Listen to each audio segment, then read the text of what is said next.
What is happening, babies? We live. We live.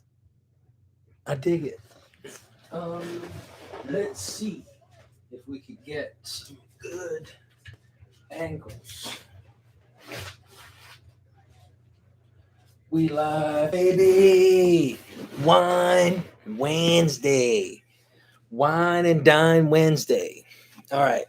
So let me try to see how to work this. I got Instagram. What's happening, Instagram babies? Love y'all. We got YouTube and TikTok here. Whew, it's a lot. We're going all over the place. Welcome everybody. Welcome Sarah. Welcome Nikki. Welcome everybody. Glad to have you. Glad to have everybody here on the YouTubes. Welcome. Okay. What's happening, Rattlesnake? Rattlesnake Dre, what up? Biggest fan. Biggest fan. So I got me a little red here. Welcome everybody. Welcome. Got my reds. Got my red here. I know it's in a coffee cup. Don't judge me. Salut. Cheers. Cheers, Sarah. Cheers, Rattlesnake. All right. So I am going to be going to Baton Rouge in the next couple of weekends to film a couple of Louisiana quick history series about all that. Let me plug the Patreon. Go subscribe to the Patreon if you haven't done so already. All kind of stuff new on the Patreon coming up tomorrow. Me and new camera guy Josh Woods, you're gonna love him. He's awesome. He and I are gonna be going film some stuff for the Patreon in terms of these estates and the drink series. We're gonna get all that done tomorrow. But in the meantime, definitely go check out the Patreon. It's just patreon.com/Louisiana Dread. You can also go check out the website, louisianadread.com. Yes, EBJ Coat. Long time no see. Do taste notes of grape. So, yeah, I'm going to Baton Rouge in the next couple of weeks just to kind of go film some stuff out there. But this is what I wanted to do tonight, just for about 20 minutes or so. Not going to stay long. I'm going to do a little bit of research on the Sultana disaster, which the Sultana disaster is this big steamboat that got destroyed, all that kind of stuff. David Chermy, welcome. Love David Chermy. He's very knowledgeable. He helps me out with all my French pronunciations, my French, any type of Creole, Cajun, French questions I have. I always go to David. But anyway, we're going to do a little bit of research on the Sultana disaster right now. I want to film out there. I just finished just like the history of Baton Rouge and the USS Kidd. We're going to stop at the Kidd and we're going to film all kind of stuff at the Kidd. Yeah, so if you have any questions too, by the way, you'll feel free to ask. I can answer them on the fly. Definitely share this if you're on Instagram, Instaslam. Yeah, just like, share, subscribe, massage my back, whatever y'all want to do. We're gonna go with let's see, Sultana. Okay, so it was a steamboat essentially, and it says it exploded and it sank on the Mississippi River, 1865. Right, so right after the Civil War, killing. Oh, damn, that's 1,547 people. It's one of the worst maritime disasters in United States history. Right, so essentially, you have the majority of the time during this was steam power, and steam power was just unreal at the time. It was just revolutionary. It was kind of like everything with the electric cars and stuff. It was like people didn't really grasp how important it was. Doesn't grasp how important it was now. Back in the day, it was just insane. So and you have up and down the whole Mississippi River, all kind of steamboats coming up and paddle boats and stuff coming back and forth. And let's see. Oh, it was made of wood, 1863. So right in the middle of the Civil War, someone's like, you know what we need? That's one of my favorite memes and little things of all time. It says, um, it's A1 steak sauce, right? And it says founded in 1863. And it says, you mean to tell me that in the middle of the Civil War, someone was like, you know what this country truly needs right now? Some good fucking steak sauce. And that drives me up the wall every time. It's so funny. But anyway, yeah, they built this 1863. Blah, blah, blah, blah, blah. It was so although designed with a capacity of only 376 passengers, she was carrying more than 2,500 when three of the boat's four boilers exploded and caused it to sink near Memphis, Tennessee. The disaster was overshadowed by the press by events surrounding the end of the Civil War, including the killing of President Abraham Lincoln's assassination by John Wilkes Booth. No one was ever held accountable for the tragedy. That is insane. That's wild. Um,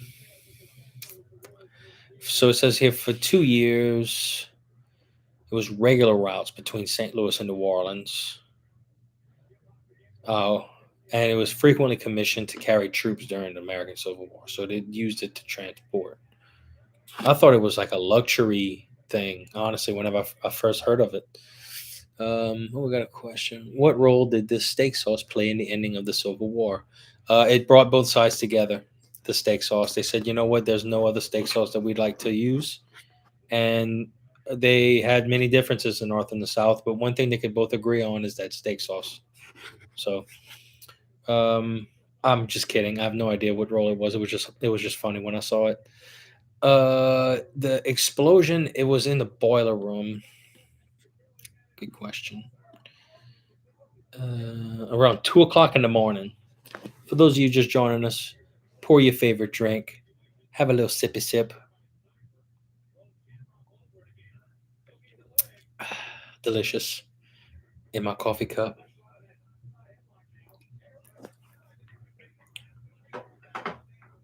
The Sultana was about 7 miles north of Memphis. Maybe I should do Tennessee Dread instead. Yes. Um. So, and another boat we're going to be doing is the Kid, the USS Kid. Just like Pepsi nowadays, like in the Kendall Jenner commercial.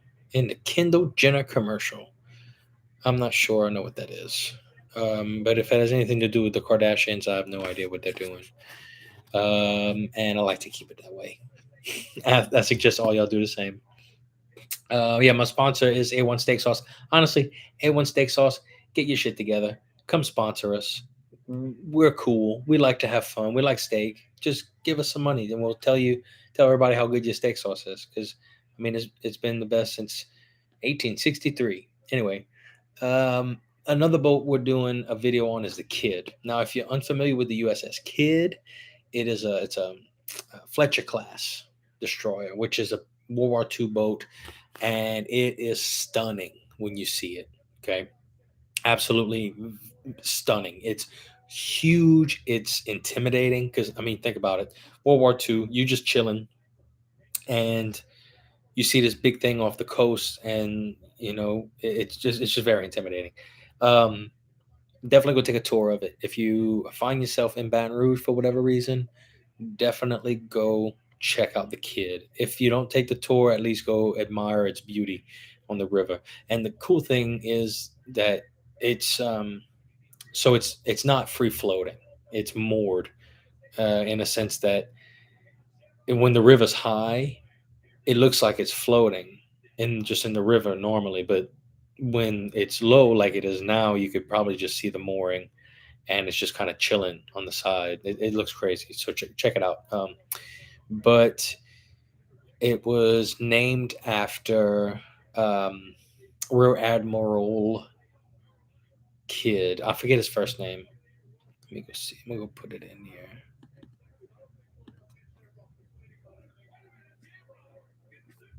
Yeah. Okay. So it's Rear Admiral Isaac Kidd.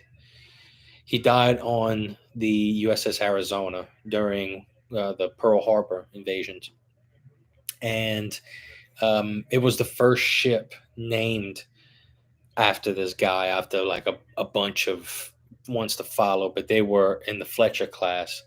And I mean, the kids saw all kind of shit, all kind of battles, not only in World War II, which is cool enough that you see all kind of action and stuff. Hey, what's happening, Bluebell? Thank you so much. You the best. You the best. Hope you're doing well. The kids saw action in the World War II. I'm sorry, the wine's getting to me. World War II, the Korean War. Obviously, didn't see action in the Cold War, but it was doing strategic maneuvers, right? I'm sorry, I'm looking at Instagram here. Got YouTube here. So yeah, this massive destroyer saw the world tenfold, but it's now a National Historic Landmark and it's a museum in the Mississippi River in Baton Rouge. So if you chilling and you going to an LSU game, you want something to do, go check out the kid. It's fascinating. Um, let's see, which what other one I wanted to do too. I know I want tomorrow. Josh and I, we're gonna go check out a few houses in Uptown or right along St. Charles. A few of them. Yeah, Sarah, you got to see it. You got to come to Baton Rouge. Come check out Baton Rouge. You'll love it. Um, so tomorrow, I want to go to the Buckner Mansion just because it's like iconic horror, Louisiana, New Orleans, whatever. It's where Coven was filmed, American Horror Story Coven. But there's a few other homes that don't get shown, and I want to kind of show what a shotgun house is. The camelbacks that you see in a lot of neighborhoods. I just want to show how they're constructed, the origins of them, not only in Louisiana, but worldwide and stuff. Um, what up, Easy E? You all over the place. Mm, mm, mm. Yeah. So tomorrow, full day. We're gonna do a couple shoots on the West Bank, the Wank, Gretna. We're gonna get a little bit of Gretna history in there too. Harvey Canal. There's a lot of stuff out on the West Bank. So, um, and we're gonna slowly start moving out more and more as we usually do. Yeah, that's pretty much it for updates. We're gonna be. Oh, today I recorded a podcast with um, all over the road. It's these two guys in Metairie that I went and record with them for a couple hours. It's good production quality. They got a lot of good stuff out there. Um, yeah, so go check them out. They got a good podcast. I do regret saying one thing. I was talking about the early days of New Orleans, and um, one of the guys asked me. I told him that Native Americans were there first, and he asked me if they were black. And not that that matters. And I said, no, they were all colors. I just wanted to move the conversation forward. And I regret not saying, no, they were Native Americans. Picture what you will in your head. That's who they were. And a lot of people kind of skip over the fact that they did have so many Native American tribes down here. And they were mostly on the river because, I mean, that's where the high ground was. They knew where to settle. Um, and just New Orleans in itself wasn't obviously wasn't known as New Orleans. You have the Chapatulas Native American tribe. They named it something, I forget what it was called, but it started with an O. And they would kind of settle their little settlements and stuff and their tribes, their homes on the river. So when they actually built the city of New Orleans, they found this high ground about 3 feet above sea level, and then they started expanding the city backwards, but they would drain the swamp because all around everything was just cypress swamp. So they started draining all that, and it would make dry solid land, and then they would just build upon it. But every time it would rain, it would be, a cataclysmic event. It was just water flowing all over the place. It flooded like crazy. And guess what? It still does. So, welcome everybody who's just joining us. Welcome, welcome, welcome. Love to have you. Welcome, welcome. If you have any questions and stuff, let me know. But yeah, go check out that podcast. I guess they're gonna air it in a couple of days, a week. I'm not sure how long it takes people to do that, but um, yeah, check out the Patreon. I got to plug the Patreon again. We're a little bit behind on the podcast now, but we're going to get to it. Michael, Sam, and I, and we're going to keep filming cool shit. Pretty much it. We're going to, any suggestions y'all have too, let me know. Send me messages. Y'all got my email address, kyle@louisianadread.com. I just like to hear y'all stories, and especially if y'all ghost stories. I love that. I love them ghost stories, yo. Welcome, welcome, welcome.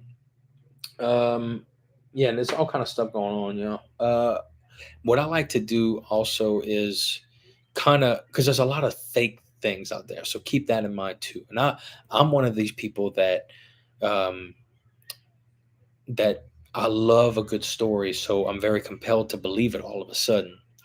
Um, Yes, indeed. I'm about that ghost story life too, my friend.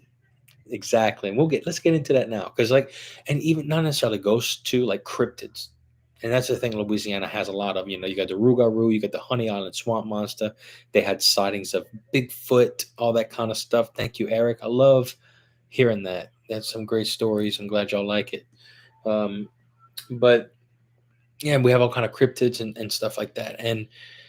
But always be wary because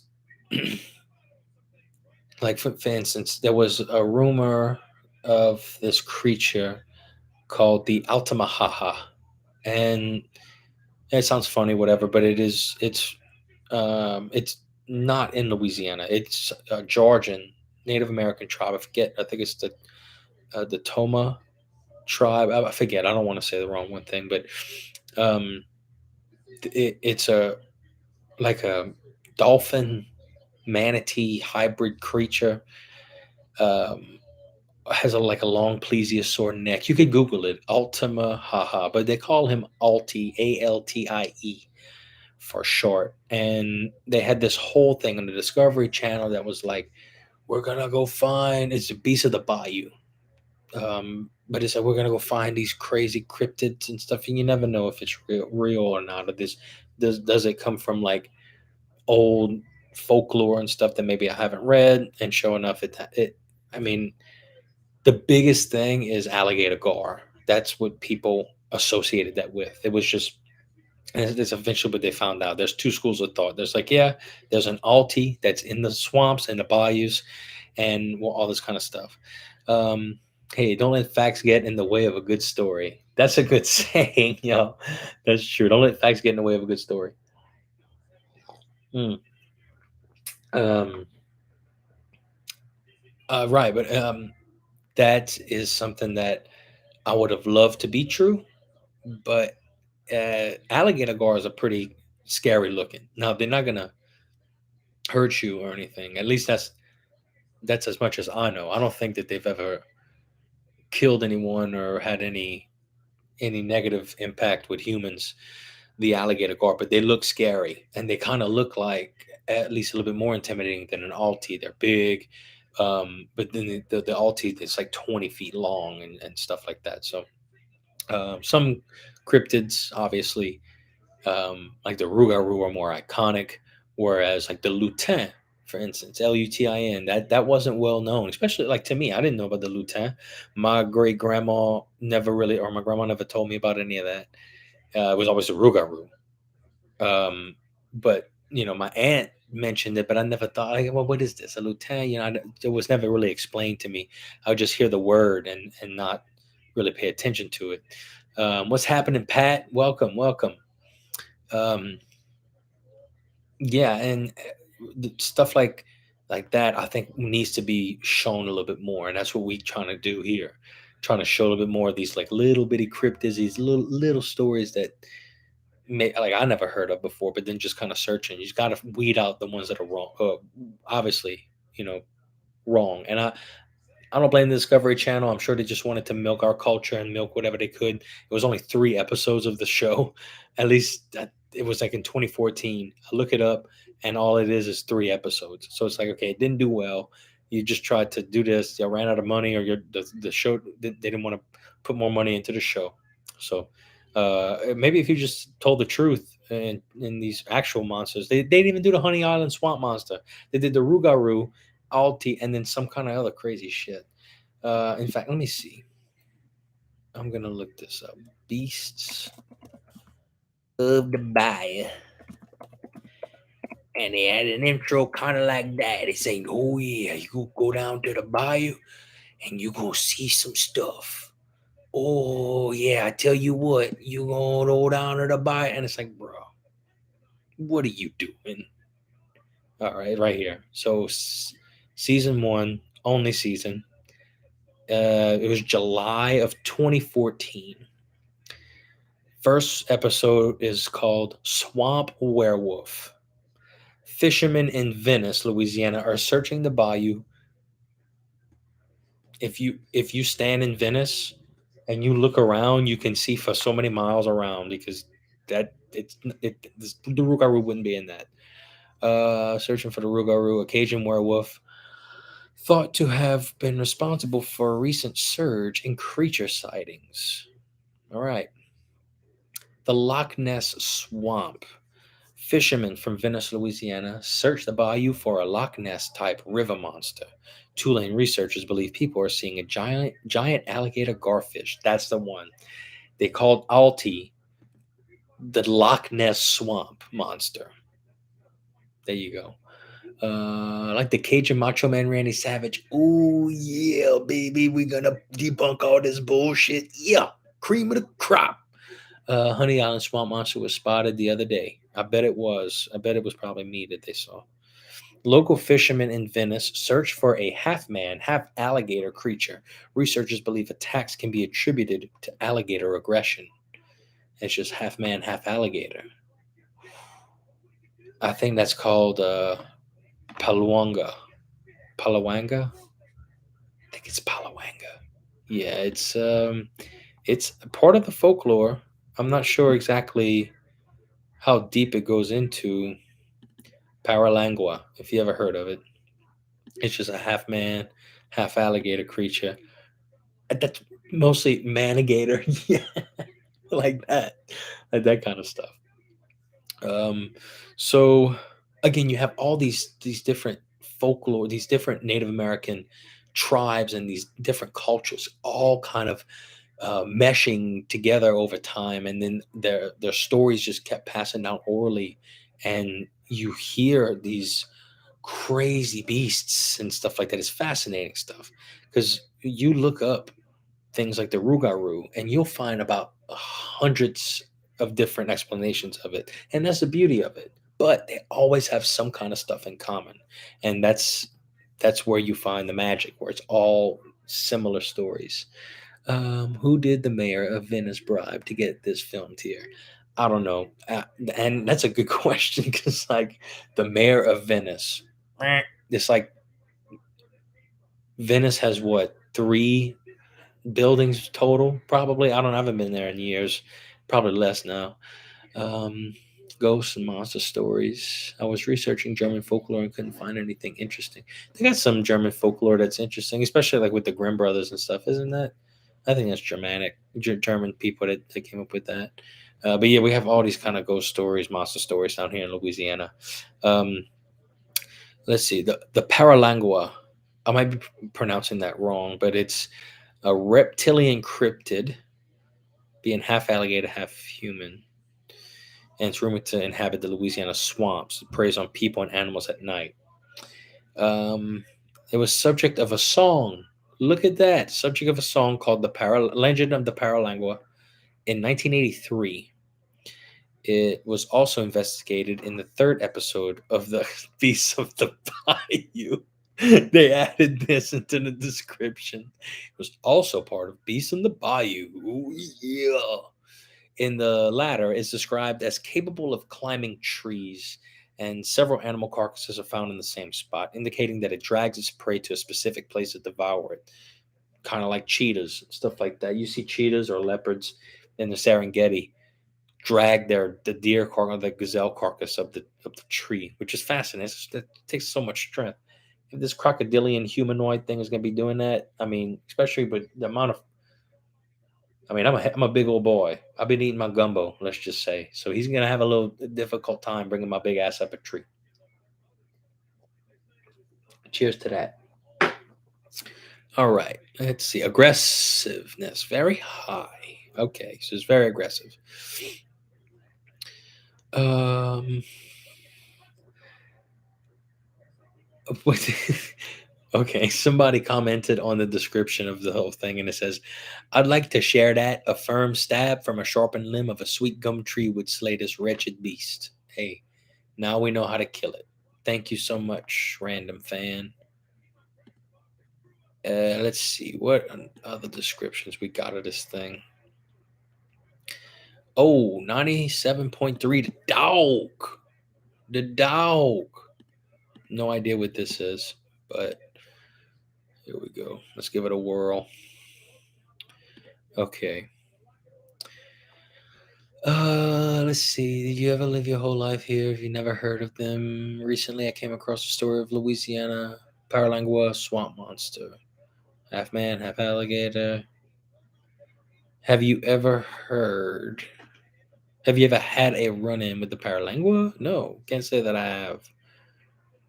Legend goes back to the 1960s in Rapides. Anybody from Rapides, give it a whirl. Rapides Parish, where reportedly a car was pulled out of the bayou and the driver was found in the vehicle half eaten. Since then, reports have surfaced from all over Louisiana of the half man, half gator eating dogs, livestock, and people. Colorado band called the Cahoots made a song with Paralangua. Oh, they have the song too. All right, check that out. They got all kind of shit. Well, that's a cryptid that I didn't know. 97.3 is a Lafayette country radio station. Yes, it is the Dow. Acadiana's number one for new country music. That's what it says up here at the top. That's interesting that they do research on this kind of stuff. Even if they do, I don't know if it's real or not. But there's more than one website claiming that the Paralangua is a Louisiana monster. Uh, and I mean, I just want to get like an actual story if anybody's actually ever claimed to see one, because you know the Rougarou, everybody and their mama claimed to have seen it. Um, a lot of 2014s. A lot of 2014s. Maybe, see, that's what I'm saying. I hope it's not this thing created by the Discovery Channel and everybody's like, oh, it is. Are you crazy? Let's see. Are you going to check out the Manchak Voodoo Priestess? Yes. Manchak Voodoo Priestess. Her name was Julia Brown.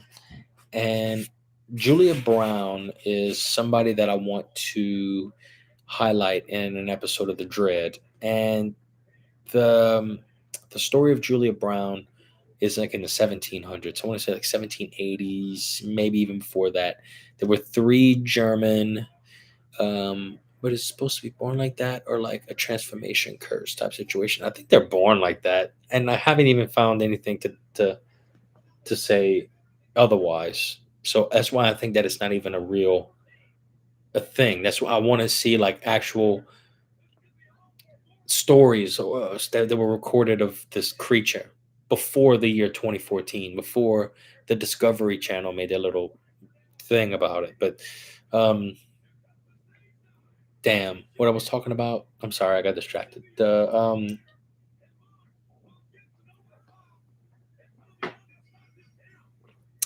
I definitely forgot what I was talking about. So, um, yeah, I have no idea when we can tell when the Paralangua is, because it's 2014 here, and I'm definitely not going to trust that. There's a lot of sites that talk about it, but it's this seems skeptical to me. Um, Julia Brown. Yes, sorry, Julia Brown. So that was like in the 1700s. Julia Brown had um, she was like a traiteur of three German towns in near the Manchak swamp, and in it, and essentially, because I mean the swamp at that time was massive, and a traiteur is like a voodoo, a practitioner of voodoo and hoodoo and all that kind of stuff. But she healed these people in their different ailments. She practiced, a lot of medicinal herbal medicine. And one day, this woman brings her child, it was a baby, infant, to the Julia Brown because it had something wrong, maybe colic, or it was something was wrong with the child, and Julia Brown healed it. They thought the baby was going to die. Now the baby's going to live. Very positive. Baby lived till like 33 years old, I believe, to not be a baby anymore. So he's 33 years old and he dies some kind of way. And the town just blames Julia for this curse that the baby was going to live to 33 and then die. But so they round her up, tie her to a post, and they say, you're going to die with your last words. And Julia Brown's like, if you kill me, I'm taking all y'all with me. And they kill her. And that happened in like July. And then by October, a hurricane hit, wiped out all three German towns, killed, I mean, a couple hundred people in these towns when that was large percentage of their population. And that's what they say is that Julia Brown came back and killed them all. Again, there's a lot of other stories around Julia Brown. Fascinating character in Louisiana culture and Louisiana history. I definitely want to highlight her a lot. I just noticed my washer and dryer here, this little thing. If y'all saw a face or anything, tell me because I'm running out of here. But no, it's a fascinating story about Julia Brown. She's an incredible figure to really do like the research and read about the lore and all that kind of stuff. It's really cool. I'm gonna get out of here soon, though. I just wanted to hop on here, tell you a couple of stories, chat, tell you about some updates. Definitely go check out the Patreon and our website, louisianadread.com. Sam has worked hard on that website. She's been doing all kind of updates to it, and if it's not totally online yet, it will be in the middle of August, hopefully. And there's going to be streamlined, all kind of content available at your fingertips. louisianadread.com. We're going to have exclusive videos on that coming soon as well. But in the meantime, go to Patreon and go check out the archives that we've been shooting for over 2 years now, almost 3 years. And you'll get to see all kind of stuff. I'm behind on the podcast again, trying to get new equipment and to get all the topics together, and I'll just kind of go at it. So definitely go check out the Patreon. Other like the drink videos are coming soon, and the estates videos coming soon. Go check out all that. What else? Yeah, we're gonna be shooting. We just did the 48-hour film festival. That was a great success. We did fantastic. The whole team was phenomenal. We cranked out a video in it's a 48 hour, but we actually did it in like 36 hours. It was incredible. We had a couple hiccups along the way, but we just ran over those speed bumps doing 90 miles an hour. It was fun. So once that's getting the director's cut, I know Daniel wants to do the director's cut to make it look better and all this kind of good stuff. So go see that whenever we put it up. The next project we're doing is I probably told y'all before, but we're going to be doing a Rougarou short, and that's going to be filming hopefully in November. And all the proceeds that we've gotten from the GoFundMe, from Patreon, from TikTok, every bit of money that we've received from donations, all of that is going to go to developing this 15 to 20-minute short about the Rougarou. And it's going to be very in depth and it's going to be a fun time. So just keep in touch, everybody. She's always been someone I wanted to research. Yeah, I mean, Julia Brown, there's a lot Well, I don't want to say a lot. Comparatively, there's not that much about Julia Brown compared to like Marie Laveau, Dolphine, all that kind of stuff. But there is some stuff about her. So keep doing that research. And if you find something interesting, send it to me. Kyle at louisianadread.com. And yeah, I appreciate y'all stopping by. Tell your mama, tell your pa, tell your cousin in Arkansas and Texas and Mississippi to come follow us at Louisiana Dread. Find us on TikTok, Instagram. That's you right here. YouTube. You got to get the YouTube, Patreon, website, all that kind of stuff. My name's Kyle. I love y'all. Goodbye.